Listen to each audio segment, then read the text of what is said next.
Welcome to academia biology और मैं हूं आपके साथ सचिन अंतिल। तो आज की इस वन शॉट क्लास में हम कवर करेंगे बायोडाइवर्सिटी एंड कंजर्वेशन। तो इस क्लास में आपका एनसीईआरटी का जितना इंपॉर्टेंट पार्ट आपका सारा कवर हो जाएगा एंड एनसीईआरटी से ऊपर जो एक लेवल आपको चाहिए, जो भी टॉपिक्स कवर करने इंपॉर्टेंट है वो भी आपके सारे यहाँ पे कवर हो जाएंगे। तो वीडियो को शुरू से लेकर एंड तक ज़रूर देखें एंड शुरू करते हैं बिना टाइम को वेस्ट किए हुए। तो सबसे पहले मैं आपको कुछ इन्फॉर्मेशन बताऊंगा जो कि आपको एज इट इज़ याद रखनी है। तो वही सबसे पहले देखो, चैप्टर के नाम में ही जो वर्ड आया है आपका बायोडाइवर्सिटी। ठीक है, बायोडाइवर्सिटी होती क्या है उसको बाद में समझेंगे, बट जो ये टर्म है आपकी बायोडाइवर्सिटी, ये टर्म आपकी सबसे पहले दी किसने थी ये आपको याद रखना इम्पोर्टेंट है। ठीक है, तो अगर बात की जाए बायोडाइवर्सिटी टर्म की, तो ये आपकी टर्म दी थी किसने? डब्ल्यू जी रोजन ने। W G Rosen. ठीक है, देन अगर पूछा जाए कि इस टर्म को पॉपुलराइज किसने किया था, popularised bye,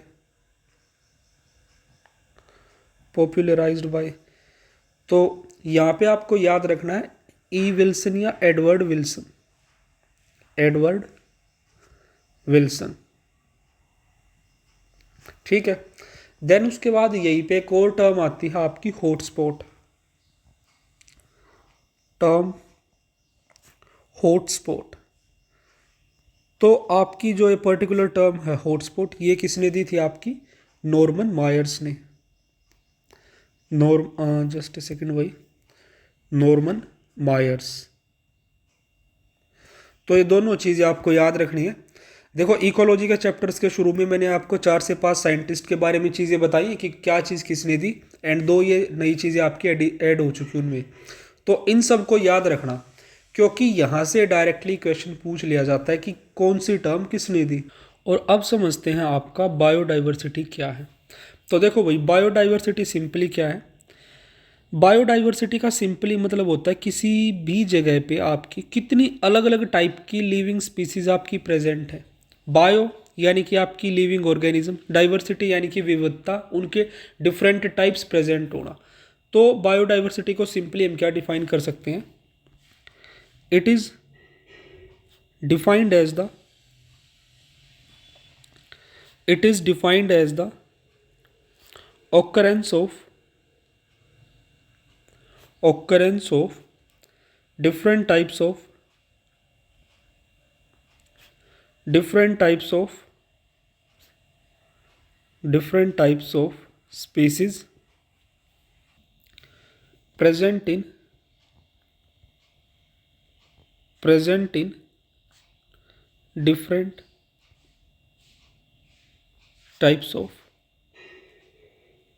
present in different types of ecosystems in environment। यानी कि आपकी कितनी अलग अलग टाइप की स्पीसीज प्रेजेंट है, जितनी ज़्यादा अलग टाइप की स्पीसीज होंगी उतनी ही ज़्यादा आपकी बायोडाइवर्सिटी होगी। जैसे कि एक स्पीसीज होगी आपकी कैट की, एक स्पीसीज होगी आपकी डॉग की, यानी कि अलग अलग टाइप के एनिमल्स होना इज़ योर बायोडाइवर्सिटी। सिर्फ एनिमल्स नहीं, वो आपके प्लांट्स भी हो सकते हैं, plant diversity, animal diversity. Mainly यहाँ पे बात की गई है आपकी स्पीसीज डाइवर्सिटी की। स्पीसीज आप कोई भी हो सकती, प्लांट भी एनिमल भी। अगर बात की जाए आपकी बायोडाइवर्सिटी इन इंडिया की, इंडिया में कितनी आपकी बायोडाइवर्सिटी है, तो थोड़ा सा रफ आइडिया हम इसका भी लेंगे। बायोडाइवर्सिटी इन इंडिया, देखो अगर इंडिया की बात की जाए तो इंडिया में 12 डिफरेंट आपके बायोजोग्राफिकल रीजन्स हैं। क्या है? 12 बायोजोग्राफिकल रीजन्स। 12 biogeographical regions. ठीक है, जैसे कि आपका हिमालयाज, ट्रांस हिमालयाज, डेक्कन पेनिनसुला, आपका कोस्टल एरियाज, गंगेटिक प्लेन, इस तरह से आपके 12 डिफरेंट टाइप्स के आपके बायोजोग्राफिकल रीजन्स इंडिया में प्रेजेंट हैं। और अगर बात की जाए इंडिया में, तो इंडिया में नियरली अबाउट आपका just a second, nearly 8.1% of total global species diversity, आपका टोटल जितनी भी ग्लोबल स्पीसीज डाइवर्सिटी उसमें से अराउंड 8.1% आपकी इंडिया में है। Total global species diversity, global species diversity. I hope जितनी चीज़ें यहाँ पे आपको बताई गई हैं वो सारी चीज़ें आपको समझ आ गई होंगी। Now we will be moving towards the levels of biodiversity. Levels of biodiversity. Biodiversity, आपके बायोडाइवर्सिटी के यहाँ पे क्या क्या लेवल्स हैं वो हम यहाँ पे कवर करेंगे। तो सबसे पहले इसमें है आपका genetic diversity. The first one is your genetic diversity.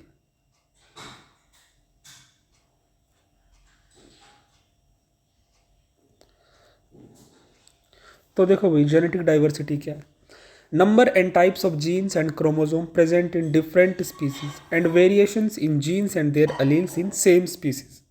देखो जेनेटिक डाइवर्सिटी सिंपली आपकी जो जीन लेवल पे जो आपकी डाइवर्सिटी है उसी को हम बोलते हैं आपका जेनेटिक डाइवर्सिटी। तो इसको हम एक बार एक्सप्लेन कर लेंगे तो इससे आपको अच्छे से समझ में आ जाएंगी चीज़ें। It is the diversity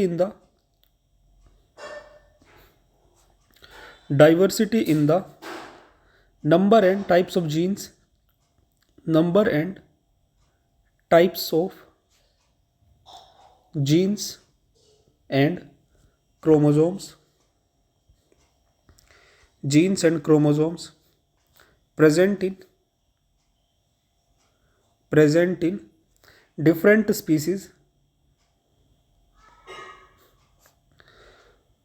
in different species, and variations in genes and their alleles in same species। So guys I hope यहाँ पे आपको ये चीज़ समझ आ गई होगी कि आपकी जेनेटिक डाइवर्सिटी क्या होती है। जो आपके जीन्स के लेवल पे, आपके क्रोमोसोम्स के लेवल पे जो डिफरेंसेस हैं या डिफरेंट टाइप्स ऑफ जीन्स हैं वही आपकी जेनेटिक डाइवर्सिटी होती है। अब यहीं पे आपको याद रखना है, आपका एक प्लांट है जिसका नाम है क्या, राउवुल्फिया वोमिटेरिया। राउवुल्फिया वोमिटोरिया राउवुल्फिया वोमिटेरिया। ठीक है, जो ये जस्ट ए सेकंड भाई, जो ये आपका पर्टिकुलर प्लांट है ये मिलता है आपका हिमालयन रेंज में। कहाँ मिलता है ये, हिमालयन रेंजेस में। ठीक है, एंड ये इम्पोर्टेंट क्यों है, क्योंकि इससे हमें मिलता है एक केमिकल जिसका नाम होता है आपका रेसरपाइन केमिकल। ठीक है, तो हो सकता है कि आपका डायरेक्टली पूछ लिया जाए कि जो आपका रेसरपाइन है वो आपका किस प्लांट से मिलता है, तो ये आपको पता होना चाहिए। एंड यहीं पे याद रखना, जो आपकी जेनेटिक डाइवर्सिटी होती है यही रिस्पॉन्सिबल होती है आपका स्पीसीएशन के लिए। ठीक है, genetic diversity is responsible for speciation यानी कि आपका नई स्पीसीज का फॉर्मेशन। ठीक है, स्पीसीएशन या formation of new species. Then यहीं पे नेक्स्ट टाइप आ जाता है आपका second, that is your species diversity. Second है आपका स्पीसीज डाइवर्सिटी। तो देखो भाई स्पीसीज डाइवर्सिटी को समझते हैं। तो देखो स्पीसीज डाइवर्सिटी क्या होती है, एक पर्टिकुलर रीजन में आपकी कितनी डिफरेंट टाइप की स्पीसीज प्रेजेंट हैं। यानी कि एक तरह से जितनी ज़्यादा स्पीसीज रिचनेस होगी उतनी ही ज़्यादा आपकी स्पीसीज डाइवर्सिटी होगी। ठीक है, तो लिख लेते हैं इसको। स्पीसीज डाइवर्सिटी क्या आपका, नंबर एंड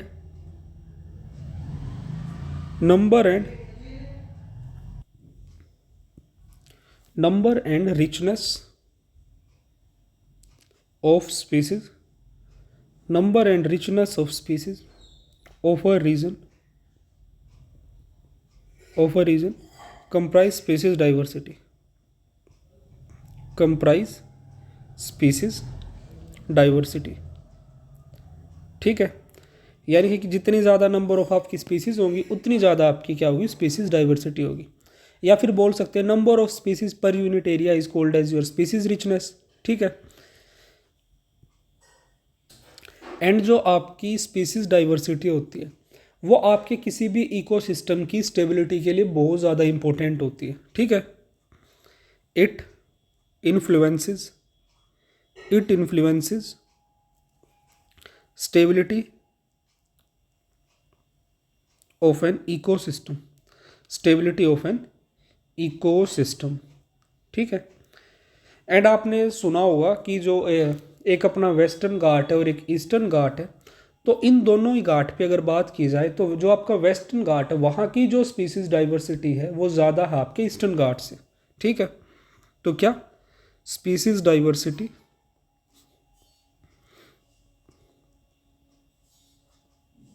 कहाँ की, आपके वेस्टर्न घाट की, वेस्टर्न घाट, यहाँ की स्पीसीज डाइवर्सिटी ज़्यादा आपकी ईस्टर्न घाट से, eastern Ghat. So guys I hope यहाँ तक जो भी चीज़ें आपको बताई गई हैं वो आपको अच्छे से क्लियर हो गई होंगी। ठीक है, now we will be moving towards your third type, that is your ecological biodiversity. Third is your ecological diversity. तो देखो भाई, इकोलॉजिकल डाइवर्सिटी क्या होती है, ये आपकी एक ब्रॉडर स्केल की डाइवर्सिटी होती है। ठीक है, यानी कि आपकी डिफरेंट जो बायोलॉजिकल कम्युनिटीज़ हैं उनमें कितनी ज़्यादा आपकी वेरिएशंस प्रोड्यूस हैं, वो सारी चीज़ें आपकी इकोलॉजिकल डाइवर्सिटी में आती हैं। ठीक है, तो इसको हम डिफाइन कर सकते हैं, it is a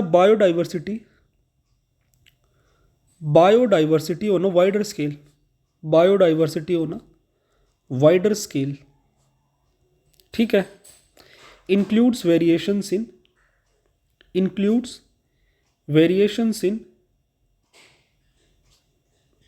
biological communities,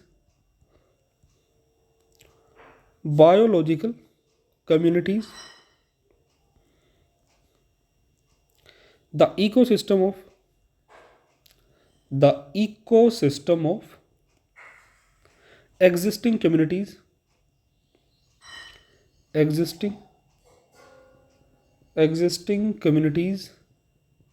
and interactions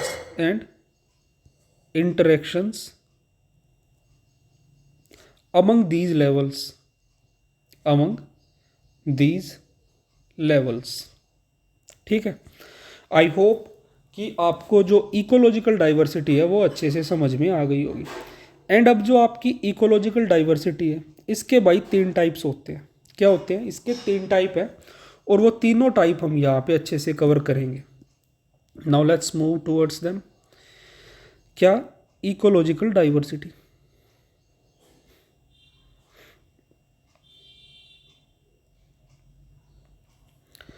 एक अच्छा सा बॉक्स बना लेते हैं ताकि चीज़ें आपकी अच्छी लगे।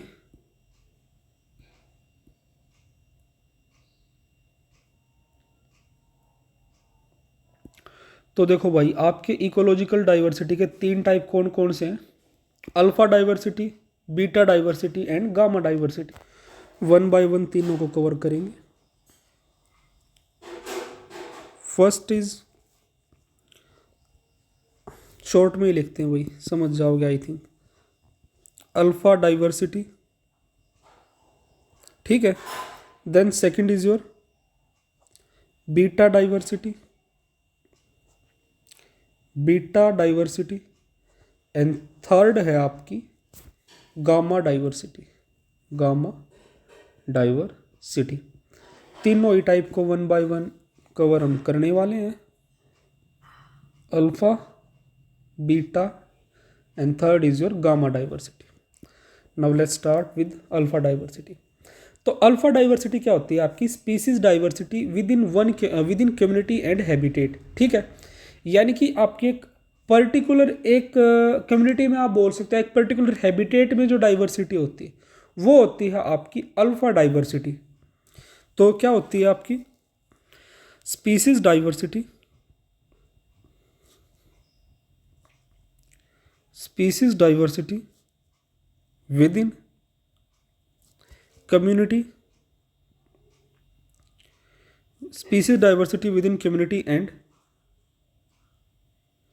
habitat depends on species richness of depends on species richness and evenness. I hope कि जो अल्फ़ा डाइवर्सिटी है वो आपको समझ आ गई होगी। नेक्स्ट है आपकी बीटा डाइवर्सिटी। देखो, जो डाइवर्सिटी आपकी दो कम्युनिटीज़ के बीच में होती है, ठीक है, उसी को हम बोलते हैं आपका क्या, बीटा डाइवर्सिटी। तो इसको हम डिफाइन कर सकते हैं किस तरह से, diversity between two communities, diversity between two communities, diversity between two communities due to replacement of species, due to replacement of species with change in habitat, with change in the habitat, in the habitat। तो यहाँ पे जो याद रखने की important बात क्या है, ये आपकी दो स्पीसीज़ के बीच की डाइवर्सिटी है, between two communities, sorry between two communities not species.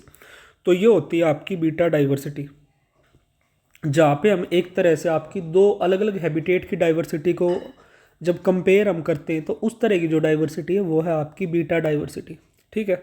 अब लास्ट आ जाती है आपकी गामा डाइवर्सिटी। देखो भाई, जो गामा डाइवर्सिटी होती है वो थोड़ी सी और ज़्यादा ब्रॉड लेवल की डाइवर्सिटी होती है, यानी कि एक पर्टिकुलर इकोसिस्टम में जितने भी हैबिटेट्स हैं उन सभी हैबिटेट्स की जो डाइवर्सिटी होती है वो होती है आपकी गामा डाइवर्सिटी, ठीक है। तो इसको हम क्या डिफाइन कर सकते हैं, diversity in range of communities, diversity in ranges of communities, communities due to diverse habitats, due to diverse habitats or ecosystems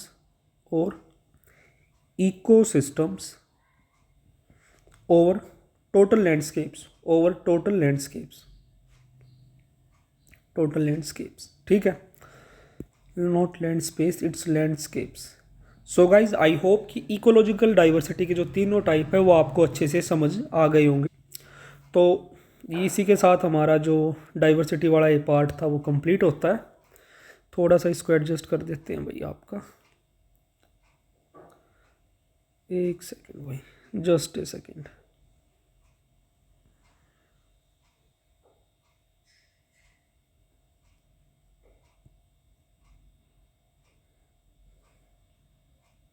चलो कोई नहीं, ये जो जी है ये इसके साथ में आ गया, तो इसको तो हम ठीक कर देंगे,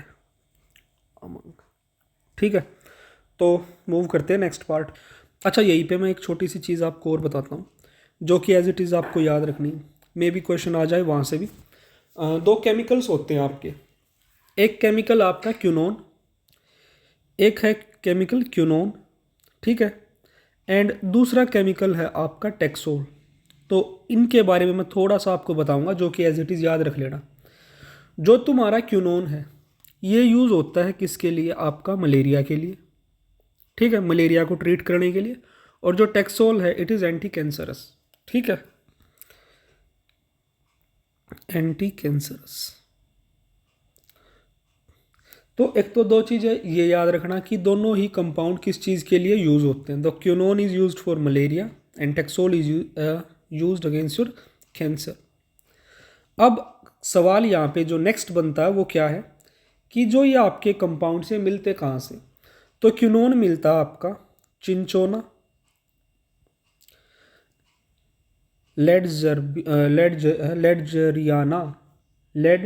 लेडजरियाना, तो याद रख लेना इसको, प्रोनाउंसिएशन पे बहुत ज़्यादा मत जाना, चिंचोना लेडजरियाना, ठीक है। देन और जो ये आपका टेक्सोल है ये मिलता है आपका किससे, टेक्सस ब्राइविफोलिया, टेक्सस ब्राइविफोलिया या जिसे हम बोलते हैं आपका बकाटा, ठीक है, या फिर बोलते हैं जिसको हम क्या आपका यू ट्री से भी हमें क्या मिलता है, ये आपका टेक्सोल मिलता है। तो ये याद आपको रखना है, टेक्सोल किससे मिलता है, आपका यू ट्री या टेक्सस ब्राइविफोलिया। अब इसके बाद आ जाता है आपका डाइवर्सिटी के बारे में थोड़ा सा। देखो एक साइंटिस्ट के रिगार्डिंग आपको याद रखना है, एक साइंटिस्ट थे जिनका नाम था क्या, रॉबर्ट मे। क्या नाम था, साइंटिस्ट का नाम था भाई रॉबर्ट मे। अब रॉबर्ट मे ने ऐसा क्या किया कि जिसकी वजह से आपको उसको याद रखना पड़ रहा है, तो वो देखो सबसे पहले रॉबर्ट मे ने किया आपका scientific estimation of species diversity, scientific estimation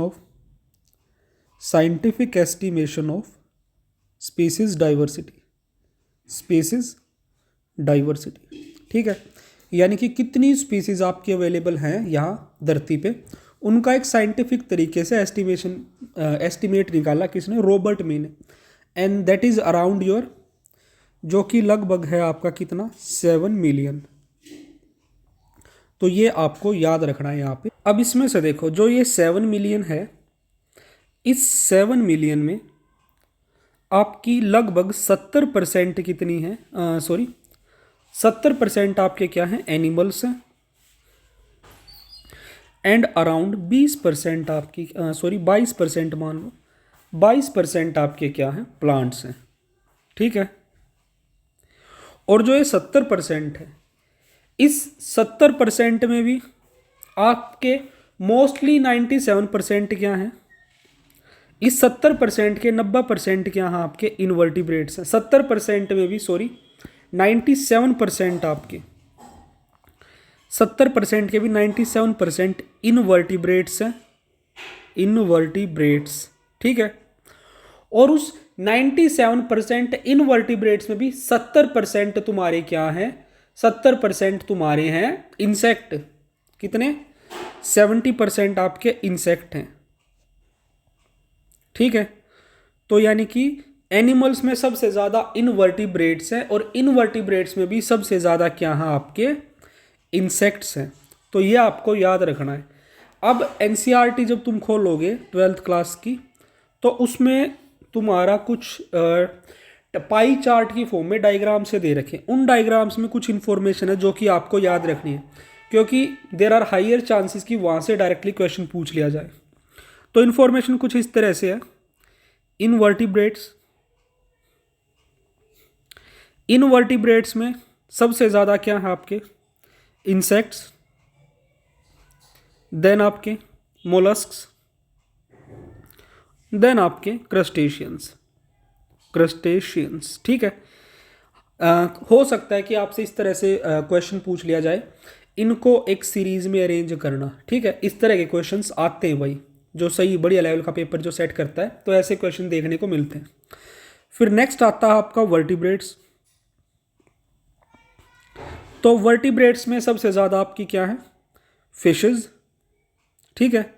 then fishes के बाद आपके बर्ड्स, फिर उससे थोड़े से कम है रेप्टाइल्स, और रेप्टाइल से भी थोड़े से कम है आपके मैमल्स, और सबसे कम है आपके एम्फीबियंस, ठीक है। तो ये आपको याद रखना है। नेक्स्ट आ जाते हैं आपके प्लांट्स।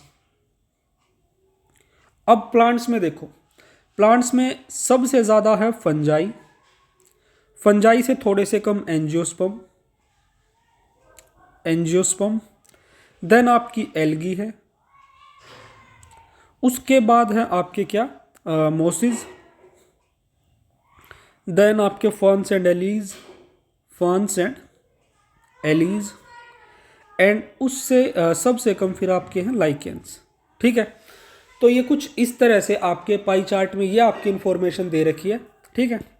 तो इनवर्टिब्रेट्स में सबसे ज़्यादा इंसेक्ट्स, वर्टिब्रेट में सबसे ज़्यादा फिशेस, प्लांट्स में सबसे ज़्यादा है आपकी क्या भाई, वैसे प्लांट्स फंजाई तो आपकी अलग किंगडम है, तो प्लांट्स में तो नहीं है ये, ठीक है, कोई नहीं। इसको इस तरह से याद रख लेना आप। ओवरऑल हो सकता है कि आप तो आपको प्लांट्स ना दे, मतलब प्लांट्स को मेंशन ही ना करे, इनको अरेंज करना पूछ ले, तो इसको याद रखना, ठीक है। फंजाई तो आपकी किंगडम भी अलग हो जाती है। एंड एक चीज़ और, इससे पहले मैंने आपको स्टार्टिंग में कुछ बताया था, ये रहा बायोडाइवर्सिटी इन इंडिया वाले पार्ट में ही देखो। जो इंडिया की अगर हम बात करें, इंडिया का जो लैंड एरिया है, क्या इंडिया का आपका लैंड एरिया कितना है, 2.4%। यानी कि पूरी अर्थ का एरिया अगर 100% है तो उसमें से सिर्फ 2.4% इंडिया के पास है। एरिया भले ही कम हो, बट इंडिया की जो स्पीसीज डाइवर्सिटी है वो बहुत बढ़िया है। कम एरिया में भी स्पीसीज डाइवर्सिटी बहुत ज़्यादा अच्छी है। स्पीसीज डाइवर्सिटी आपकी क्या है, 8.1%, ठीक है। तो इसको याद रख लेना। अब मूव करते हैं आपका पैटर्न्स ऑफ बायोडाइवर्सिटी पे।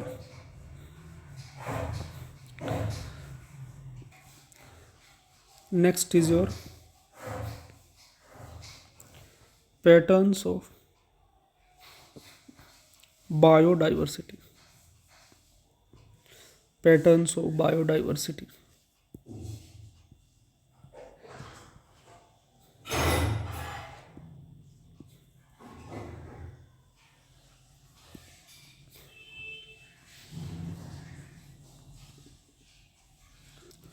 तो देखो भाई, इसको कुछ इस तरह से समझो। एक सिंपल से डायग्राम की हेल्प से मैं आपको इसको समझाता हूँ। सपोज करो ये है आपकी अर्थ, ठीक है। एंड इस जस्ट ए सेकेंड, ये है आपका इक्वेटर, ठीक है। ये सेंटर में जो है ये आपका इक्वेटर है। एंड दोनों तरफ आपके क्या है, पोल, एक नॉर्थ पोल और दूसरा ये है आपका साउथ पोल, ठीक है। तो जैसे जैसे आप कहाँ से, आपके इक्वेटर से आप पोल की तरफ जाओगे, ठीक है, इक्वेटर से मूव करोगे आप पोल की तरफ, तो जो आपकी स्पीसीज डाइवर्सिटी है वो डिक्रीज होगी। क्या होगी, स्पीसीज डाइवर्सिटी क्या होगी आपकी, स्पीसीज डाइवर्सिटी आपकी डिक्रीज होगी, ठीक है। जैसे जैसे आप इक्वेटर से शुरू करके और पोल की तरफ मूव करना शुरू करोगे तो आपको क्या ट्रेंड देखने को मिलेगा कि जो आपकी स्पीसीज डाइवर्सिटी है वो यहाँ पे कम होती चली जाएगी। तो इस पॉइंट को हम लिख भी देते हैं आपका, species diversity decreases, species diversity decreases as we move from equator, as we move from equator towards the poles, ठीक है। तो आपकी जो स्पीसीज डाइवर्सिटी है वो कम हो जाएगी। देखो भाई, ये है आपका नॉर्थ पोल और ये है आपका साउथ पोल, ठीक है। जब आप नॉर्थ से आप साउथ को देखोगे या साउथ से नॉर्थ को देखोगे तो इसको हम क्या बोलते हैं, आपका इसको हम बोलते हैं आपका लैटिट्यूडनल ग्रेडियंट, लैटिट्यूडनल ग्रेडियंट, ठीक है। वहीं पे जब आप ईस्ट टू वेस्ट देखते हो या वेस्ट टू ईस्ट देखते हो, ये होता है आपका लॉन्जिट्यूडनल ग्रेडियंट, ठीक है। ये आपका होता है लॉन्जिट्यूडनल ग्रेडियंट। तो ये बेसिक सी चीज़ है, आपको पता भी होनी चाहिए।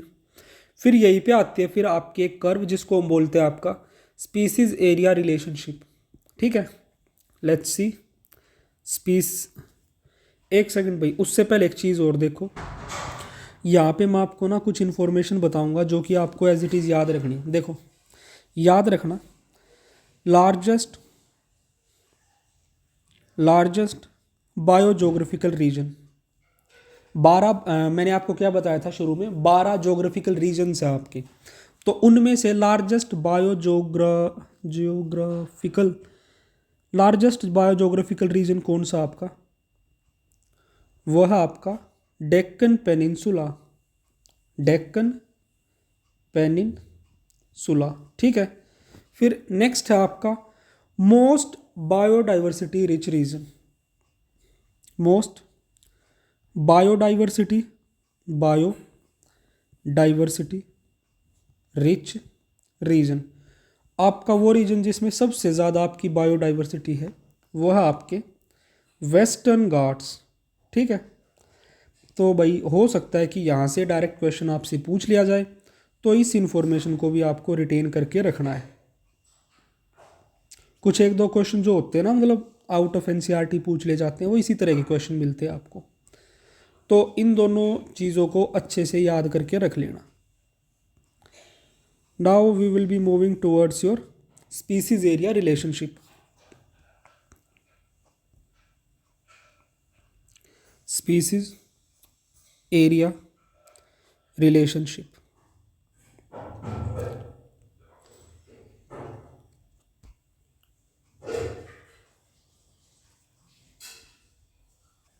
सबसे पहले ये समझने से पहले कि जो स्पीसीज एरिया रिलेशनशिप है ये क्या है या इसमें क्या बोला गया था, आपको ये याद रखना है कि ये दिया किसने था। ये दिया था आपका एलेक्जेंडर वॉन हम्बोल्ट। ठीक है, एलेक्जेंडर वॉन हम्बोल्ट ने यह आपका दिया था क्या, स्पीसीज एरिया रिलेशनशिप। तो इसमें सिंपली एक स्टेटमेंट दी गई थी कि जैसे जैसे आप क्या होगा, आपका एरिया इंक्रीज होगा ना, एरिया इंक्रीज होने के साथ साथ आपकी क्या होगी, स्पीसीज की जो रिचनेस है वो भी इंक्रीज होगी।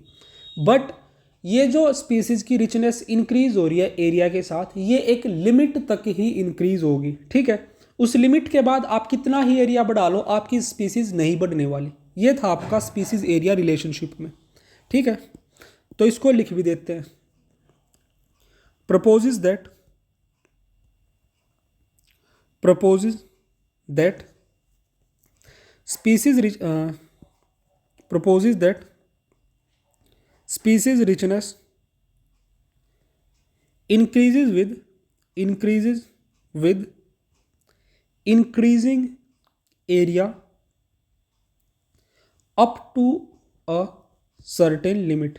ठीक है, यानी कि एक लिमिट तक ही आपका एरिया के साथ आपकी स्पीसीज रिचनेस यहाँ पे इंक्रीज होने वाली है। ठीक है, अच्छा अब जो यहाँ पे वो जो कर्व या आती है वो मैं आपको ड्रॉ करके दिखा देता हूँ, just a second.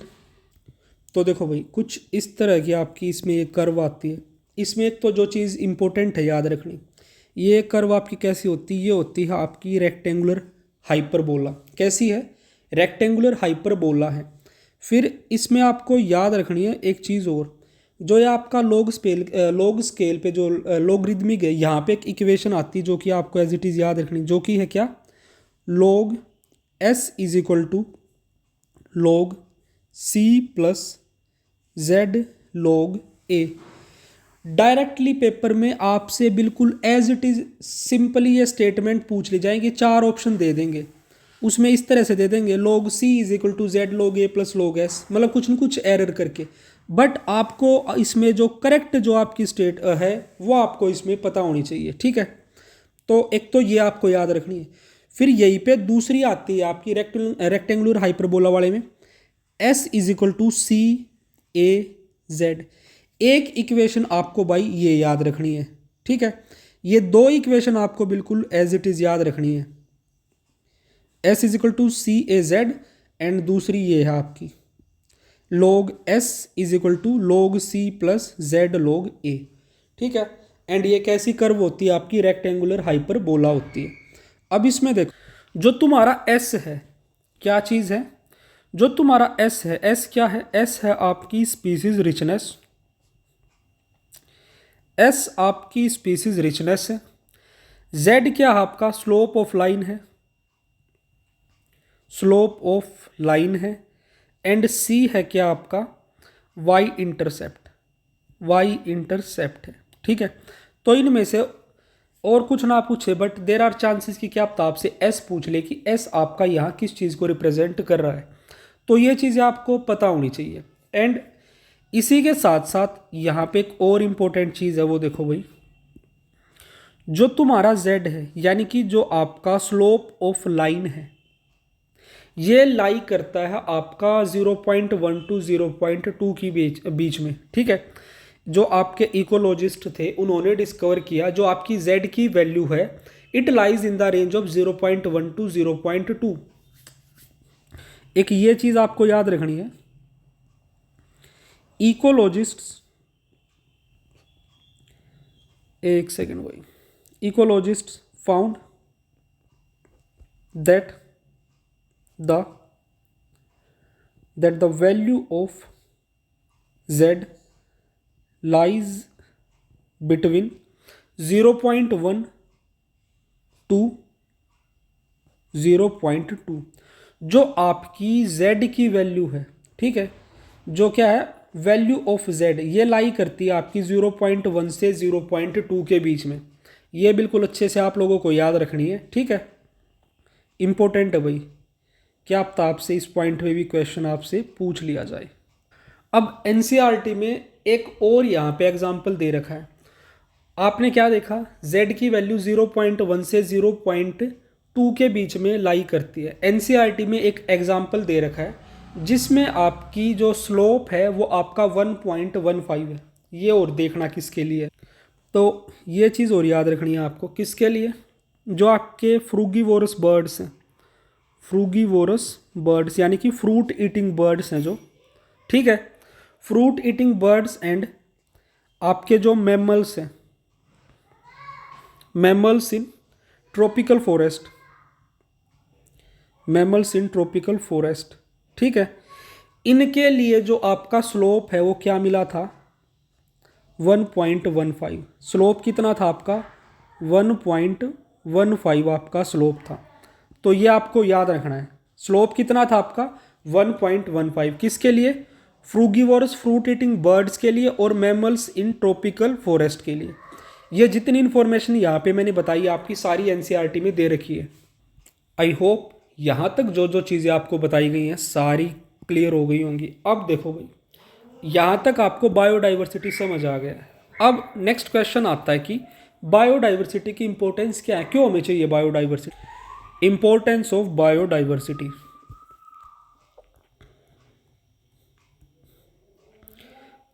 Importance of biodiversity।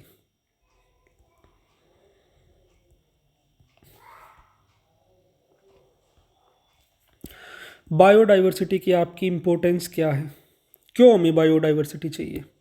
तो देखो भाई, बायोडाइवर्सिटी की हमें ज़रूरत है किस चीज़ के लिए, इकोलॉजिकल स्टेबिलिटी के लिए, इकोलॉजिकल स्टेबिलिटी, ठीक है। देन दूसरा हमें चाहिए किसके लिए, प्रोडक्टिविटी के लिए, प्रोडक्टिविटी के लिए, ठीक है। Third is for your ecosystem health, ecosystem health, ठीक है।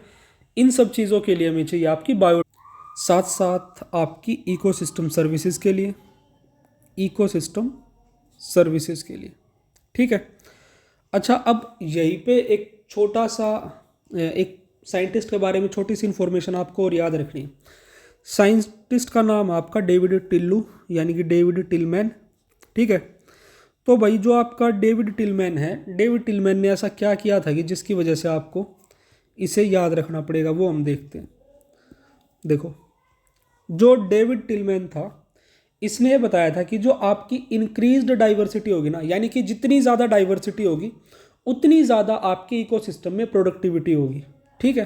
क्या किया इसने, ये बताया कि इंक्रीज्ड डाइवर्सिटी,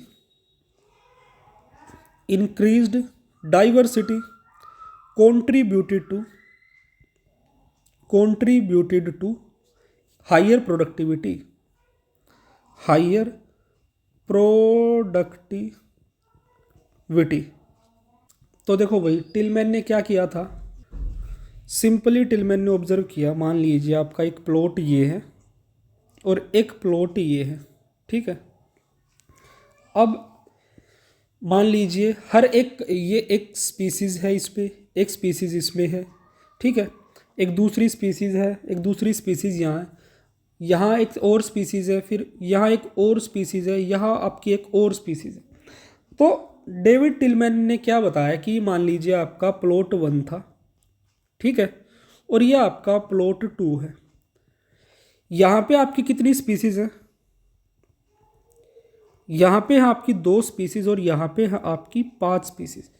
तो डेविड टिलमैन ने ये बताया कि जहाँ पे आपकी ज़्यादा स्पीसीज होंगी वहाँ पे आपकी ज़्यादा प्रोडक्टिविटी होगी। ठीक है, सिंपली ये चीज़ होगी। दूसरा, जहाँ पे आपकी ज़्यादा स्पीसीज होंगी वहाँ पे आपकी जो डिस्टर्बेंस होती है वो कम होंगी। ठीक है, नेचुरल डिस्टर्बेंसेस कम होंगी। ये पॉइंट मैं लिखवा दूंगा तब आपको शायद अच्छे से क्लियर हो। ठीक है, क्या है, मोर स्पीसीज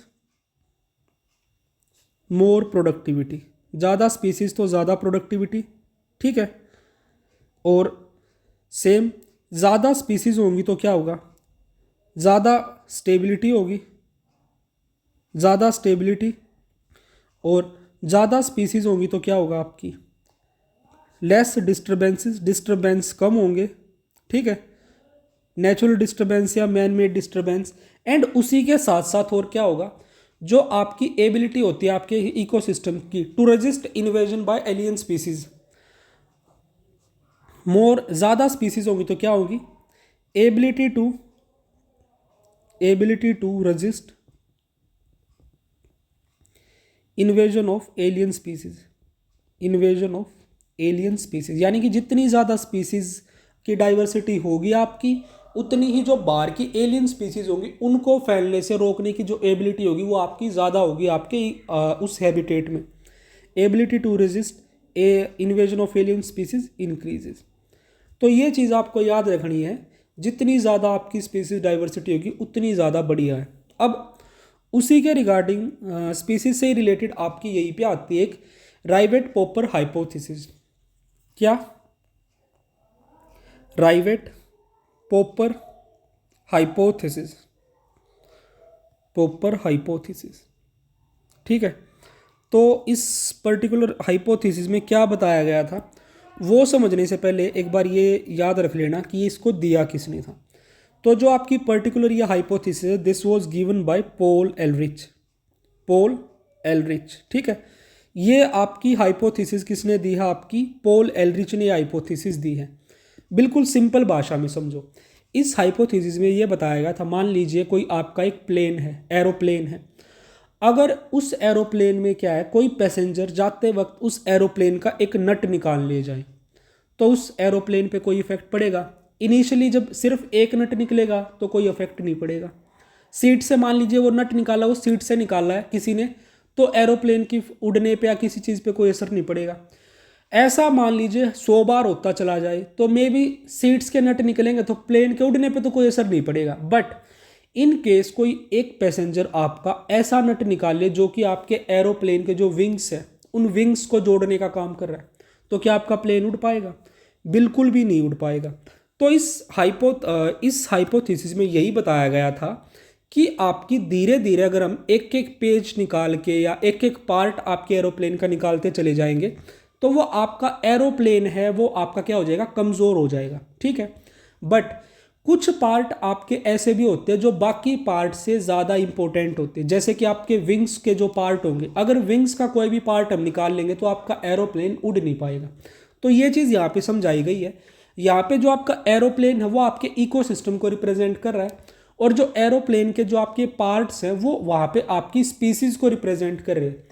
तो यहाँ कहा गया है कि जैसे जैसे हम एक एक स्पीसीज को कम करते चले जाएंगे आपके हैबिटेट्स या इकोसिस्टम से, तो वहाँ पे आपके इकोसिस्टम में वहाँ पे क्या हो जाएगा, डिस्टर्बेंसेस क्रिएट होने शुरू हो जाएगी और अल्टीमेटली आपका इकोसिस्टम वहाँ पे कोलैप्स हो जाएगा। ठीक है, एंड यहीं पे प्लेन में मैंने क्या बताया, कुछ पार्ट ऐसे होते हैं जो दूसरे पार्ट्स के कंपैरिजन में ज़्यादा इंपॉर्टेंट होते हैं। ठीक है, उसी तरह से आपके इकोसिस्टम में भी कुछ ऐसी स्पीसीज होती हैं जो दूसरी स्पीसीज के कंपैरिजन में ज़्यादा इंपॉर्टेंट होती है। ठीक है, और उन इंपॉर्टेंट स्पीसीज को हम बोलते हैं आपका कीस्टोन स्पीसीज।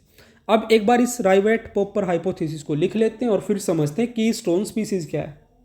तो देखो भाई, यहाँ पे एरोप्लेन क्या है आपका, ये है आपका इकोसिस्टम। ठीक है, और जो आपके क्या हैं, आपके जो राइवेट्स हैं, यानी कि जो आपके राइवेट्स हैं वो क्या हैं, आपकी वो स्पीसीज़ हैं। ठीक है, तो इसमें क्या कहा गया है, जैसे जैसे आप राइवेट्स को निकालते जाओगे इनिशियली कोई फ़र्क नहीं पड़ेगा, बट अल्टीमेटली लास्ट में क्या होगा, जब बहुत सारे राइवेट्स आप निकाल लेंगे या कोई एक जो बहुत ज़्यादा इंपॉर्टेंट राइवेट है अगर आप उसको निकाल लेंगे तो क्या हो जाएगा, आपका जो प्लेन है वो आपका क्रैश हो जाएगा, ये बोल सकते हैं।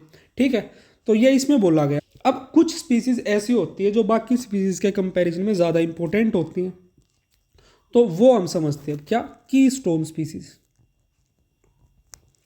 की स्टोन स्पीसीज, तो की स्टोन स्पीसीज क्या है भाई, देखो ये की स्टोन स्पीसीज समझना इंपॉर्टेंट है क्योंकि यहाँ से क्वेश्चन आ जाता है और इम्पोर्टेंट है, थोड़ा सा मुश्किल चीज़ भी नहीं है। देखो की स्टोन स्पीसीज क्या होती है, ये आपकी ऐसी स्पीसीज होती है जिनका नंबर तो कम होता है, यानी कि ऐसा नहीं कि बहुत ज़्यादा प्रेजेंट हो, नंबर तो इनका कम होगा, बट जो ये काम करेंगी बहुत ज़्यादा इंपॉर्टेंट ये आपका काम करती है। ठीक, तो डिफाइन कर लेते हैं इसको। की stone species is a species whose impact is very large on ecosystem relative to its abundance, relative to its abundance, यानी कि नंबर में भले ही कम है बट जो काम ये कर रही है वो बहुत ज़्यादा और बहुत इंपॉर्टेंट होता है। ठीक है, तो इसी को हम बोलते हैं आपका कीस्टोन स्पीसीज। जैसे कि एग्जांपल के लिए क्या आपका कीस्टोन स्पीसीज सिंपली क्या आपका low in number, high in impact, high in impact. ठीक है, यानी कि जो एक काम करती है वो आपके इकोसिस्टम को चलाने के लिए बहुत इंपॉर्टेंट है। एग्जाम्पल एक जो काफ़ी पुराना एग्जाम्पल सुनते आ रहे होंगे आप, जो आपके वुल्व्स थे येलो स्टोन नेशनल पार्क में, वो आपके की स्टोन स्पीसीज थे, Wolves in yellow stone national park, yellow stone national park. ठीक है, या फिर आपके जो सी ओटर्स हैं, सी ओटर्स इन कैल्प फॉरेस्ट, इन कैल्प फॉरेस्ट, ये हैं आपके क्या, आपकी की स्टोन स्पीसीज, यानी कि काम ये बहुत ज़्यादा इंपॉर्टेंट करेंगे भले ही नंबर में ये कम हो। नेक्स्ट पार्ट आ जाता है आपके चैप्टर का अब क्या, लॉस ऑफ बायोडाइवर्सिटी।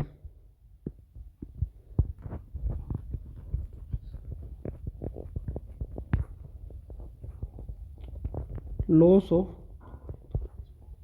बायोडाइवर्सिटी,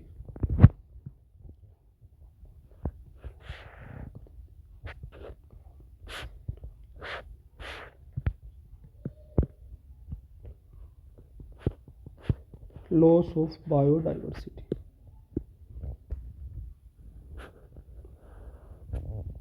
देखो भाई, पिछले कुछ सालों में, कुछ दशकों में आपकी बहुत सारी स्पीसीज हैं जो कि आपकी क्या है, एक्सटिंक्ट हो चुकी है। ठीक है, तो अब यहाँ पे कुछ एक मैं एग्जांपल बताऊंगा जो स्पीसीज आपकी रिसेंट में एक्सटिंक्ट हुई हैं, किस वजह से, ओवर एक्सप्लॉयटेशन की वजह से। ठीक है, species extinct due to over exploitation, over exploitation. ठीक है, तो कौन सी वो स्पीसीज है जो आपकी ओवर एक्सप्लॉयटेशन की वजह से क्या हुई है, एक सेकेंड, ये तो गड़बड़ हो गई।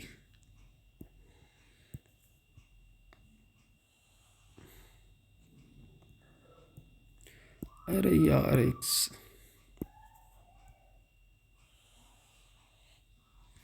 चलो कोई नहीं, ठीक है, जैसा भी हो गया। तो ये दो चार एग्जांपल जो भी मैं आपको यहाँ बताने वाला हूँ वो आपको एज इट इज़ याद रखने हैं। ठीक है, एक तो आपका मॉरिशस का डोडो, कहाँ से, आपके मॉरिशस से। ठीक है, देन आपका क्वागा, एनसीईआरटी का डाटा वही है सारा, क्वागा कहाँ से, आपका अफ्रीका से। देन आपका नेक्स्ट है क्या, थाइलेसाइन, थाइलेसाइन, थाइलेसाइन आपका कहाँ भाई, सॉरी, थाइलेसाइन आपका क्या है, आपका तस्मानियन टाइगर, तस्मानियन टाइगर, ये है आपका तस्मानियन टाइगर। फिर आपकी क्या है, स्टीलर्स काव, स्टीलर्स काव आपकी कहाँ से एक्सटिंक्ट हुई है, आपकी रशिया से। ठीक है, और एक आपका पैसेंजर पिजन, पैसेंजर पिजन, ये जितने भी एग्जाम्पल हैं ये आपके सारे के सारे गायब हुए हैं, एक्सटिंक्ट हुए हैं। किस रीज़न की वजह से? ओवर एक्सप्लॉइटेशन की वजह से। Dodo, quagga, thylacine, Steller's cow from Russia and passenger pigeon, इन सब का ओवर एक्सप्लॉइटेशन हुआ जिसकी वजह से ये गायब हो गए। ठीक है। अगर बात की जाए आपकी पिछली लास्ट जो सेंचुरी है उसमें आपकी अराउंड 27 स्पीसीज डिसअपियर्ड हुई। ठीक है। एंड एनसीईआरटी में यहीं पे आपके 3 एग्जाम्पल दे रखे हैं।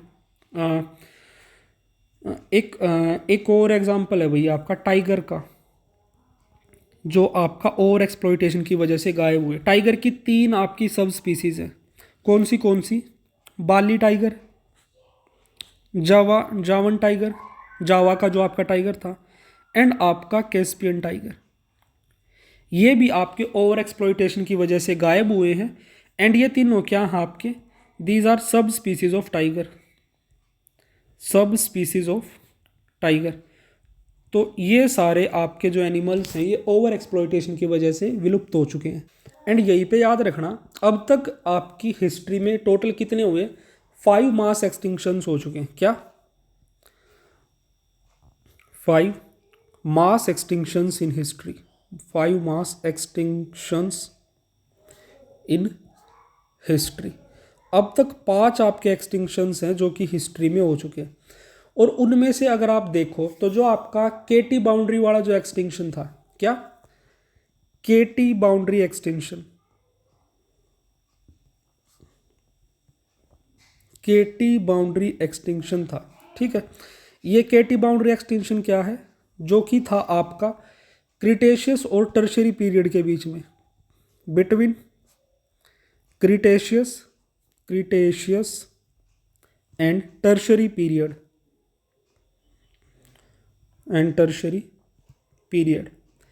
क्रिटेशियस और टर्शियरी पीरियड के बीच में जो आपका एक्सटिंक्शन हुआ था, इसमें आपके डायनासोर गायब हुए थे, डायनासोर एक्सटिंक्ट हुए थे। ठीक है। क्या हुए थे आपके? डायनासोर्स गोट एक्सटिंक्ट। ठीक है। तो ये जो इन्फॉर्मेशन है ये भी आपकी एनसीईआरटी में दे रखी है, तो इसको याद रख लेना।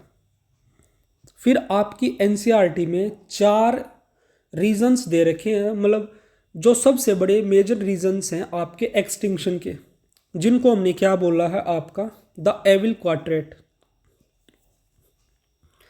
The evil quartet. ठीक है।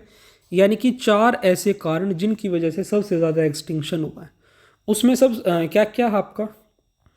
फर्स्ट है आपका habitat loss and fragmentation, habitat loss and fragmentation. ठीक है। यानी कि आपकी जो स्पीसीज थी उनके रहने की जगह ही खत्म होती जा रही है। और इसका सबसे बड़ा रीज़न क्या है? Anthropogenic action. इसका मेजर रीज़न क्या है आपका? एंथ्रोपोजेनिक एक्शन, यानी कि human activities mainly, activities. Anthropogenic, जहाँ भी एंथ्रोपोजेनिक आ जाए समझ जाना ह्यूमन से रिलेटेड है। ठीक है। यानी कि डन बाय ह्यूमंस, इंसानों ने कुछ ऐसे काम किए जिनकी वजह से स्पीसीज के रहने की जगह खत्म हो गई। जैसे कि जंगलों को काटते जा रहे हैं, छोटे छोटे जो जंगल्स है उनको फ्रेगमेंट्स में डिवाइड करते जा रहे हैं।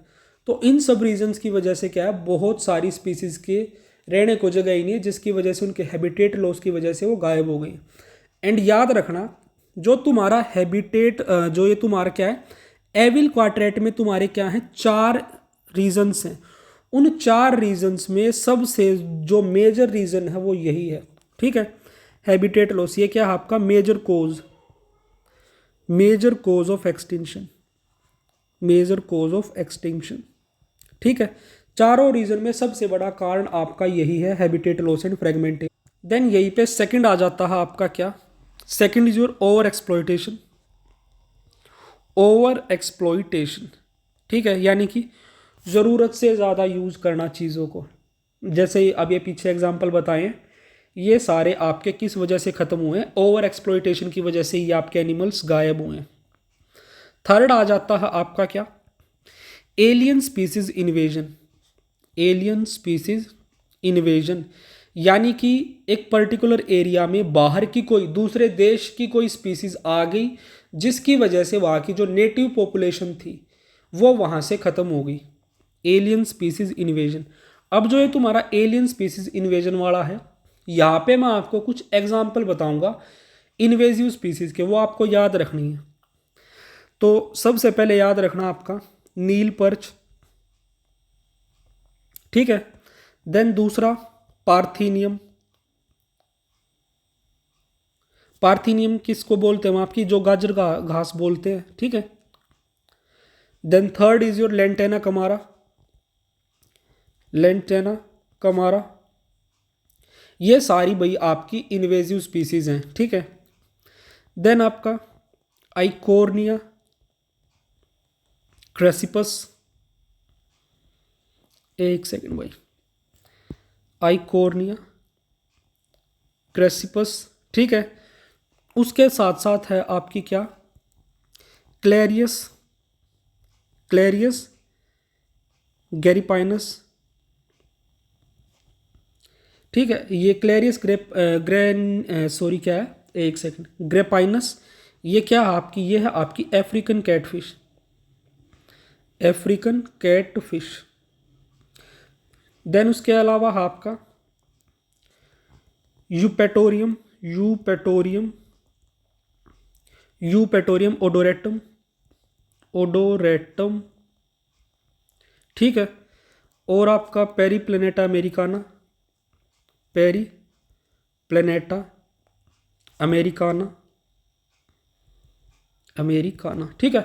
और देखो भाई इसमें अब जो बिल्कुल इंपॉर्टेंट है याद रखने, पार्थिनियम बहुत इंपॉर्टेंट है, नील पर्च भी, लेंटेना कमारा भी, और आइकोर्निया क्रेसिपस तो तुम शुरू से ही पढ़ते आ रहोगे। आइकोर्निया क्रेसिपस क्या आपका वाटर हयासिंथ है, ये आपका वाटर हयासिंथ, वाटर हयासिंथ, जिसको हम क्या बोलते हैं आपका terror of Bengal, terror of Bengal या ब्लू डेविल, टेरर ऑफ क्या है ये बंगाल है, या जिसको हम क्या बोलते हैं आपका ब्लू डेविल। ये 4-5 एग्जाम्पल तो पक्के याद होने चाहिए कि ये कैसी है आपकी एलियन स्पीसीज है, ठीक है। देन इसके बाद नेक्स्ट जो आपका फोर्थ रीजन आता है वो है आपका क्या, को एक्सटिंक्शन, यानी कि एक स्पीसीज अगर गायब हुई तो उसी के साथ दूसरी स्पीसीज खत्म हो जाती है, क्योंकि वो एक दूसरे पे क्या होती है, इंटरडिपेंडेंट होती है, ठीक है। जैसे कि मान लीजिए कोई एक पर्टिकुलर जो एक तुम पढ़ते हो पोलिनेशन वाले में, कि जो आपकी बी होती है उसको अपने एग्स को ले करने के लिए फिग की ज़रूरत पड़ती है, और फिग को पोलिनेशन के लिए बी की ज़रूरत पड़ती है। इन केस किसी तरह से आपकी क्या होगी, बी खत्म हो गई तो आपका फिग का पोलिनेशन नहीं हो पाएगा, तो इस तरह से दोनों चीज़ें आपकी एक साथ खत्म हो जाएंगी। तो इस तरह के एक्सटिंक्शंस भी आपके नेचर में देखे जाते हैं, ठीक है। अब इसके बाद नेक्स्ट जो पार्ट आ जाता है वो आपका क्या है, ऐसा करते हैं भाई, नेक्स्ट पेज से शुरू करते हैं, conservation of biodiversity.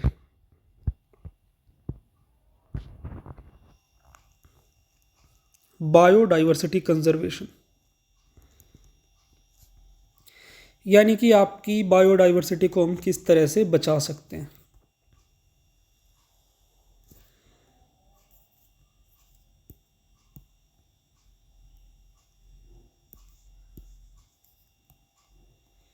Biodiversity conservation. अब यहाँ सबसे पहले समझते हैं आपका IUCN के बारे में। IUCN जो कि है आपका इंटरनेशनल यूनियन फॉर,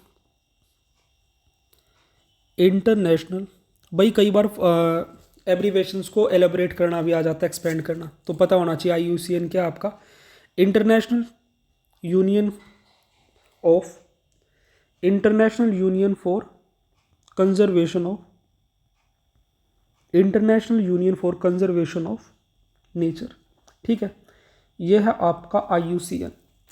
अब जो आपका IUCN है, यहाँ पे आपने रेड डाटा बुक के बारे में सुना होगा, तो आपकी जो रेड डाटा बुक है उसमें आपकी स्पीसीज़ का डाटा अवेलेबल होता है कि कौन सी स्पीसीज़ आपकी ख़त्म होने वाली है, ठीक है, यानी कि वो कितना खतरा उस स्पीसीज़ के ऊपर मंडरा रहा है।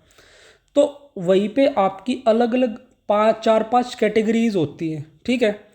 तो मेन जो आपकी कंजर्वेशन की कैटेगरीज है वो देखो, और उस कैटेगरीज में भी आपको ये पता होना चाहिए सबसे ज़्यादा खतरा किसको है या कम खतरा किसको है।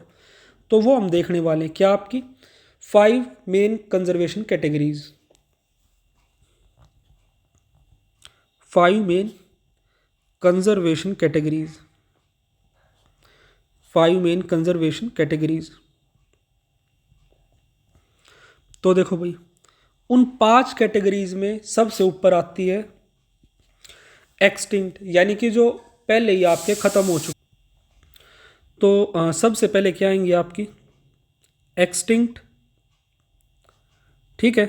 फिर आप क्या आएंगे एक्सटिंक्ट इन वाइल्ड, एक्सटिंक्ट इन वाइल्ड। देखो एक्सटिंक्ट तो वो हैं जो पूरी तरह से एलिमिनेट हो चुके हैं, पूरी तरह से ख़त्म हो चुके हैं। एक्सटिंक्ट इन वाइल्ड वो होते हैं जो नेचुरल हैबिटेट्स में प्रेजेंट नहीं है, ठीक है। फिर यहीं पे आती हैं कुछ आपकी थ्रेटेंड कैटेगरीज, थ्रेटेंड कैटेगरीज। तो वो थ्रेटेंड कैटेगरीज देखो भाई,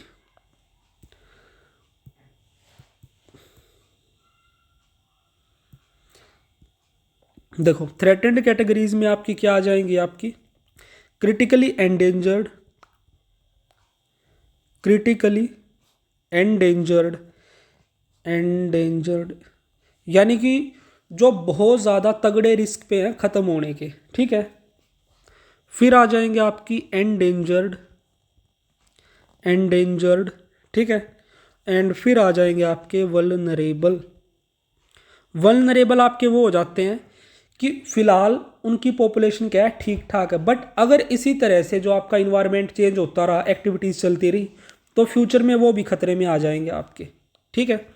फिर है आपके नियर थ्रेटन्ड, नियर थ्रेटन्ड, ठीक है। फिर आपके लीस्ट कंसर्न्ड,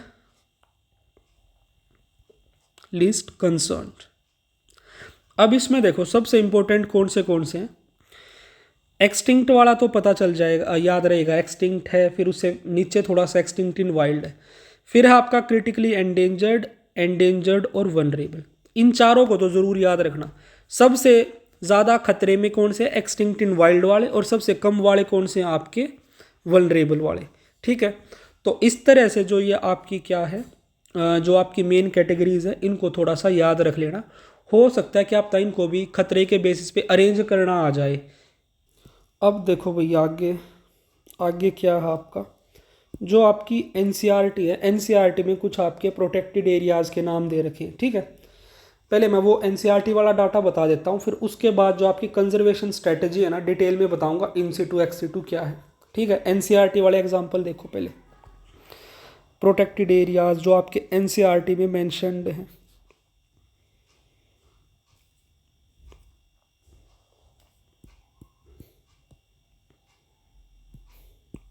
देखो भाई सबसे पहले क्या है, जो आपका है, एक सेकेंड, कोल्ड डेजर्ट। ये कोल्ड डेजर्ट आपका कहाँ है, आपका लद्दाख स्पीति में, ठीक है। देन उसके बाद नेक्स्ट है आपका हॉट डेजर्ट। जो आपका हॉट डेजर्ट है ये कहाँ है, आपका थार। फिर है आपका वेटलैंड, आपके कहाँ है, ये है आपके असम में, ठीक है। फिर हाँ आपके क्या, सेलाइन स्वम्पी एरियाज, सेलाइन स्वम्पी एरियाज, ठीक है। तो ये आपके कहाँ है, आपके जो आपके डेल्टा हैं, जैसे कि आपका सुंदरबंस, सुंदरबंस और आपका रण of Kutch, Rann of Kutch, ये हैं आपके क्या, स्वाइन स्वैम्पी एरियाज। तो इनको याद रख लेना। अब आता है आपका कंजर्वेशन स्ट्रेटजी टाइप्स, ये हम डिटेल में करेंगे, ठीक है। थोड़ा सा इंपॉर्टेंट है ये ज़्यादा। कंजर्वेशन स्ट्रेटजीज, कंजर्वेशन स्ट्रेटजीज, देखो भाई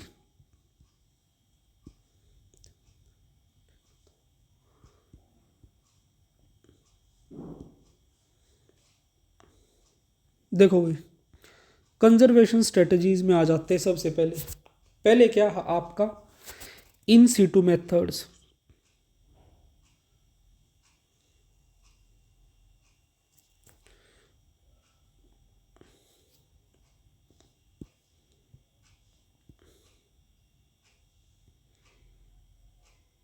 चलो भाई ठीक है, जैसे हो गया ऐसे ही मैनेज करते हैं। पहले हैं इन सीटू मेथड्स और फिर एक्स सीटू। इन सीटू और दूसरे हैं आपके एक्स सीटू। एक सेकेंड, एक्स सीटू। देखो, इन सीटू कंजर्वेशन मेथड्स क्या होते हैं? जो आपकी स्पीसीज है उनको उनके नेचुरल हैबिटेट में प्रोटेक्ट करना। ठीक है, तो इसको हम क्या लिख सकते हैं आपका conservation in natural habitat, protect in natural habitat, यानी कि जहां वो प्रेजेंट है वहीं पे उनको बचाना, प्रोटेक्ट या कंजर्व इन नेचुरल हैबिटेट। और एक्स सीटू आपके क्या हैं? आउटसाइड नेचुरल हैबिटेट, यानी कि आपके नेचुरल उस स्पीसीज के नेचुरल हैबिटेट से बाहर उसको कंजर्व करना, आउटसाइड नेचुरल हैबिटेट। ठीक है, आउटसाइड नेचुरल हैबिटेट। तो ये हो गए आपके इन सीटू और एक्स सीटू। अब देखो भाई, जो तुम्हारे क्या है इन सीटू में क्या क्या आते हैं वो याद रखने इंपॉर्टेंट है। तो इन सीटू में याद रखना, एक तो आते हैं आपके क्या हॉट स्पॉट्स। ठीक है, और हॉट स्पॉट के बारे में क्या बताया था? जो हॉट स्पॉट टर्म है वो किसने दी थी आपकी? हॉट स्पॉट दी थी आपकी नॉर्मन मायर्स ने। किसने दी थी? नॉर्मन मायर्स ने। अब हॉट स्पॉट्स के रिगार्डिंग भाई एक चीज़ याद रखना, 4 हॉट स्पॉट है इंडिया में, उनके सिर्फ मैं आपको नाम बता देता हूँ। एक तो क्या है इंडो बुर्मा। ठीक है, इंडो बुर्मा है। देन आपका सुंडालैंड है, सुंडालैंड है। तीसरा आपका क्या ईस्टर्न हिमालयाज, ईस्टर्न हिमालयाज। और फिर चौथा है आपका क्या वेस्टर्न घाट्स, वेस्टर्न घाट्स। ये 4 हॉटस्पॉट हैं इंडिया में जो प्रेजेंट हैं, ये आपको याद रखनी है। Indo Burma, Sundaland, eastern Himalayas और वेस्टर्न घाट। ठीक है, तो इन सीटू में एक तो आ गए आपके हॉटस्पॉट्स, दूसरे आ जाते हैं आपके क्या बायोस्फीयर रिजर्व। क्या आ गए? बायोस्फीयर रिजर्व आ गए आपके। ठीक है, बायोस्फीयर रिजर्व आ गए। और आपके क्या आ जाएंगे? आपके नेशनल पार्क्स आ जाएंगे यहीं पे। क्या आ जाएंगे आपके?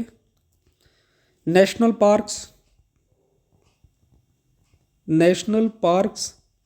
ठीक है, और आपकी wildlife sanctuaries, wildlife sanctuaries आ जाएंगी। ठीक है, तो इन सीटू कंजर्वेशन में आपका क्या क्या आ जाएगा? आपके हॉटस्पॉट्स आ गए, 4 एग्जाम्पल मैंने बता दिए। बायोस्फीयर रिजर्व आ गए, आपके क्या आ गए नेशनल पार्क्स आ गए, और आपकी वाइल्ड लाइफ सेंचुरीज आ गई। ठीक है, तो ये आपको इतना याद रखना है।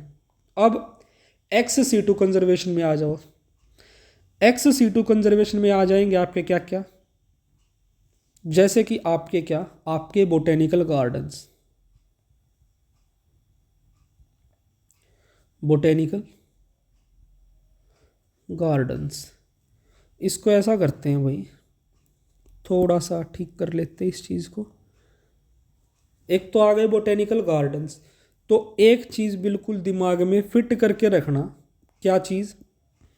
कि जो तुम्हारे नेशनल पार्क्स हैं वो तो आपके इन सीटू कंजर्वेशन में आते हैं, और जो बोटेनिकल गार्डन है वो आपके एक्स सीटू कंजर्वेशन में आते हैं। दोनों में किसी भी प्रकार का आपको डाउट नहीं होना चाहिए। ठीक है, तो एक्स सीटू में और देखो क्या क्या आता है।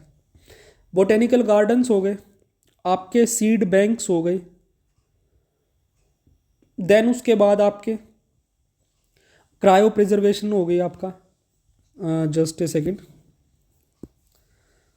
Cryo preservation.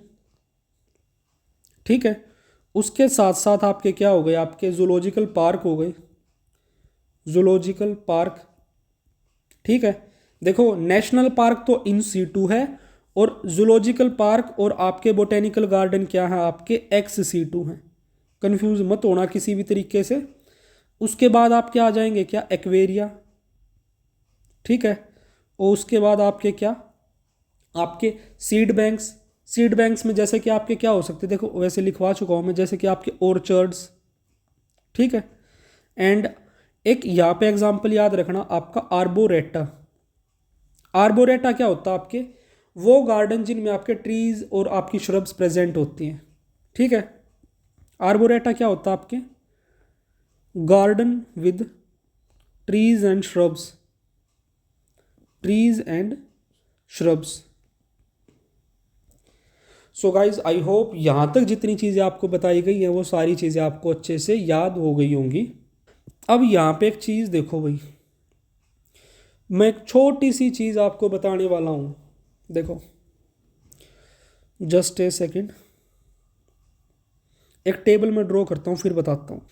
देखो भाई, एक तो आपके क्या होते हैं, नेशनल पार्क्स होते हैं, नेशनल पार्क्स होते हैं आपके, ठीक है। दूसरे आपके बायोस्फीयर रिजर्व होते हैं, बायोस्फीयर रिजर्व्स होते हैं। एंड तीसरी चीज़ होती है आपकी वाइल्ड लाइफ सेंचुरीज, ठीक है। तीसरी क्या होती है आपकी, सेंचुरीज होती है।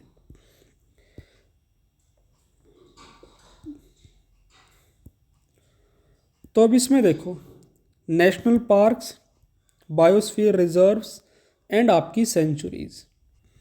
अब इन तीनों के बारे में मैं आपको थोड़ी थोड़ी इन्फॉर्मेशन बताऊंगा जो कि तुम्हें एज इट इज़ याद रखनी है।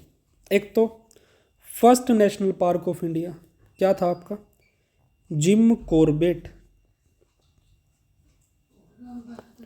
तो जिम कॉर्बेट क्या है भैया आपका, जिम कॉर्बेट है आपका first national park of India, first national park of India. India का ये आपका फर्स्ट नेशनल पार्क है, ठीक है। ये है कहाँ, और ये है आपका उत्तराखंड में। कहाँ है आपका, उत्तराखंड। और उत्तराखंड में भी कहाँ पे आपका, नैनीताल में, ठीक है। देखो भाई ये क्वेश्चन कई बार पूछ लिया जाता है कि फर्स्ट नेशनल पार्क आपका कौन सा है। तो फर्स्ट नेशनल पार्क है आपका क्या, जिम कॉर्बेट आपका फर्स्ट नेशनल पार्क है, जो कि कहाँ है आपका, उत्तराखंड में। It is the first national park of India. उसके साथ साथ याद रखना आपका बायोस्फीयर रिजर्व के बारे में। बायोस्फीयर रिजर्व के बारे में क्या याद रखना आपको, जो आपका फर्स्ट बायोस्फीयर रिजर्व क्या आपका, नीलगिरी। नीलगिरी, नीलगिरी क्या आपका first in India, first biosphere, एक सेकेंड भाई,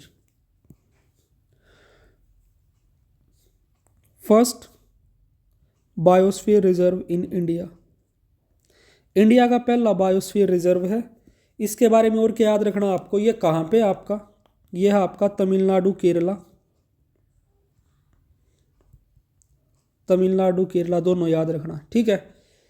देन अगर बात की जाए आपकी, यहाँ पे मैं अगर आपको कुछ एक एग्जांपल बताऊं तो वो भी तुम्हें याद रख लेने हैं। जैसे कि एक दो एग्जांपल बता देता हूँ भाई, इन तीनों में ही मैं आपकी वाइल्ड लाइफ सेंचुरीज में याद रखना, जो आपकी क्या है, केवलादेव, जो नेशनल आपकी सेंचुरी है केवलादेव, ये कहाँ है आपकी, राजस्थान में है। देखो वैसे तो बहुत सारी, बट एक दो मैं बता देता हूँ कि आप तक क्वेश्चन आ जाए आपसे। दूसरी आपकी जो मानस है वो है आपका असम में, ठीक है। फिर आपका जो जलदापरा है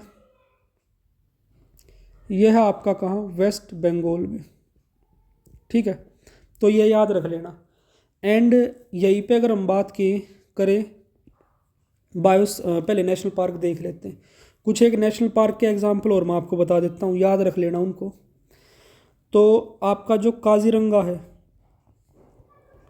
काजीरंगा ये कहाँ है आपका, असम में है। सुंदरबन आपका कहाँ, वेस्ट बंगाल में है। गिर आपका कहाँ है, आपका गुजरात में, जो कि आपका एशियाटिक लॉयंस के लिए फेमस है।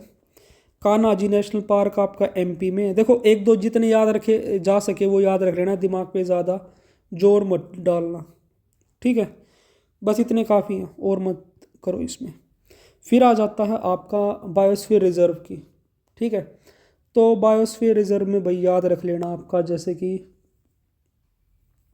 एक तो देखो कुछ साइट ऐसी इसकी आपको नेशनल पार्क में भी वो दिख जाएंगी, एंड हो सकता है आपको बायोडाइवर्सिटी रिजर्व में भी मिल जाए।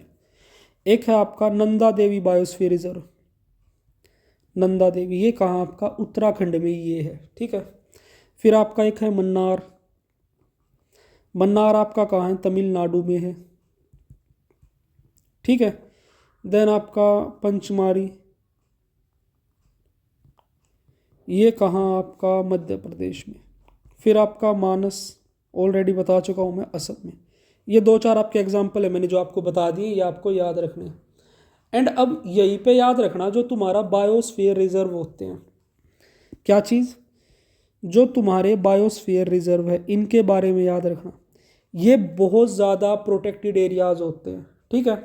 These are multipurpose protected areas. एक तो ये मल्टीपर्पज़ आपके प्रोटेक्टेड एरियाज हैं। दूसरी चीज़ याद रखना, ये किसके अंडर आते हैं, ये आते हैं आपका MAB के, मैन एंड बायोस्फीयर प्रोग्राम के अंडर, ठीक है। Initiated by UNESCO, initiated by UNESCO, ठीक है। Comes under, initiated by UNESCO under MAB, man and biosphere programme के अंडर ये आते हैं। तो ये आपको बिल्कुल याद रख लेना है। फिर जो जो क्या होते हैं आपके बायोस्फीयर रिजर्व होते हैं, इनमें आपके 3 जोन होते हैं। क्या होते हैं आपके 3 जोन्स होते हैं। वो 3 जोन क्या क्या है आपके, एक तो है आपका कोर जोन, ठीक है। दूसरा है आपका बफर जोन, ठीक है। एंड थर्ड है आपका ट्रांजिशन जोन, ट्रांजिशन जोन। तो यहाँ पे याद रखना जो कोर जोन होता है, यहाँ पे कोई भी आपकी ह्यूमन एक्टिविटी अलाउड नहीं होती, नो ह्यूमन एक्टिविटी, सबसे अंदर का ये पार्ट होता है, ठीक है, नो ह्यूमन एक्टिविटी। देखो मान लीजिए ये आपका कोई एक, जस्ट ए सेकेंड, मान लीजिए आपका एक बायोस्फीयर रिजर्व है, ठीक है।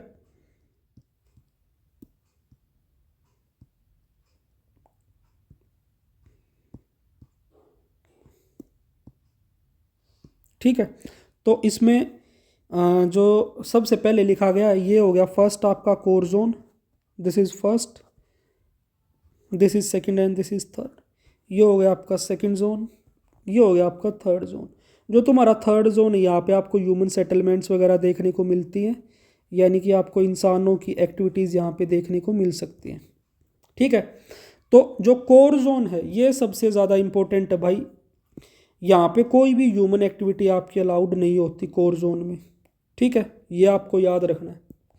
फिर सेकंड है आपका बफर जोन। बफर जोन में क्या होता है आपका लिमिटेड ह्यूमन एक्टिविटी, यानी कि रिसर्च वगैरह अलाउड होती है स्टडीज़ के लिए, लिमिटेड ह्यूमन एक्टिविटी, ठीक है। फिर थर्ड आता है ट्रांजिशन जोन, यहाँ पे आपकी ह्यूमन सेटलमेंट भी मिलती है, human activity allowed, human activity allowed. तो इन तीनों में से अगर बात की जाए तो सबसे ज़्यादा जो प्रोटेक्टेड एरिया जो मतलब बहुत ज़्यादा जिनमें मतलब प्रोटेक्शन अवेलेबल होती है वो होते हैं आपके biosphere reserve. So guys I hope यहाँ पे जितनी चीज़ें मैंने आपको बताई हैं वो सारी चीज़ें आपको अच्छे से समझ आ गई होंगी। अब यहीं पे देखो एक दो छोटी मोटी चीज़ें और रह गई हैं, वो मैं आपको बताऊंगा, उनको याद कर लेना। एक तो क्या हुई थी आपकी अर्थ समिट हुई थी। अर्थ समिट कहाँ हुई थी कि आपकी रायो डे जेनेरियो में, RDJ लिख दिया 1992 में, ठीक है। फिर यहीं पे हुई थी आपकी क्या वर्ल्ड समिट, वर्ल्ड समिट। जो आपकी वर्ल्ड समिट है ये कहाँ हुई थी, जोहान्सबर्ग में, जोहान्सबर्ग में। और कब हुई थी आपकी 2002 में, तो ये याद रख लेना।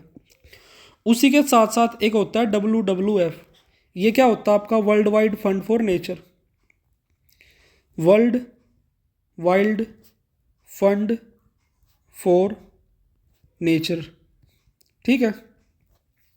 एंड उसी के साथ साथ MAB क्या होता है आपका, man and biosphere programme, man and biosphere programme. ठीक है, तो ये आपको कुछ डाटा है जो कि आपको याद रखना है। फिर एक दो इन्फॉर्मेशन मैं आपको और बता देता हूँ, याद हो सके तो रख लेना। Salim Ali school of ecology and environmental sciences है आपका पौंडीचेरी में। फिर आपका ICRISAT यानी कि international crop research institute for semi arid tropics, ये हैदराबाद में है। और आपका wildlife institute of India, ये है आपका देहरादून में। Wildlife institute of India, wildlife institute of India कहाँ है आपका, देहरादून, देहरादून। ये कुछ आपकी इंपॉर्टेंट चीज़ें थी जो कि आपको याद रखनी है। सो गाइज, इसी के साथ चैप्टर तो हो गया पूरा। एक चीज़ और याद रखना, कुछ आपके प्रोजेक्ट और आते हैं भाई आपके कुछ एनिमल्स को बचाने के लिए, हो सके तो उनके ईयर्स याद रख लेना। जैसे कि टाइगर प्रोजेक्ट आया कब, 1973 में। ठीक है, क्रोकोडाइल प्रोजेक्ट आया कब, टाइगर क्रोकोडाइल कब आया, 1975 में। ठीक है, और फिर एलिफेंट कब आया, टाइगर प्रोजेक्ट एलिफेंट आया 1992 में। तो ये कुछ आपके इंपॉर्टेंट प्रोजेक्ट हैं जो कि आपको याद रखने हैं। और इसी के साथ हमारा जो आज का चैप्टर है ये फिनिश होता है। एंड हो सके तो एक राइनो वाला और याद रख लेना भाई, प्रोजेक्ट राइनो कब आया था आपका, 1987 में। इसको एक सीरीज में डलवा देते हैं।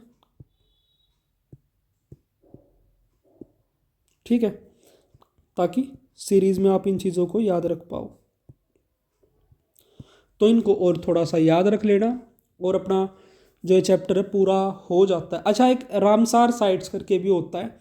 जो रामसार साइट्स होते हैं वो क्या होते हैं, आपकी एक्वेटिक हैबिटेट्स होते हैं।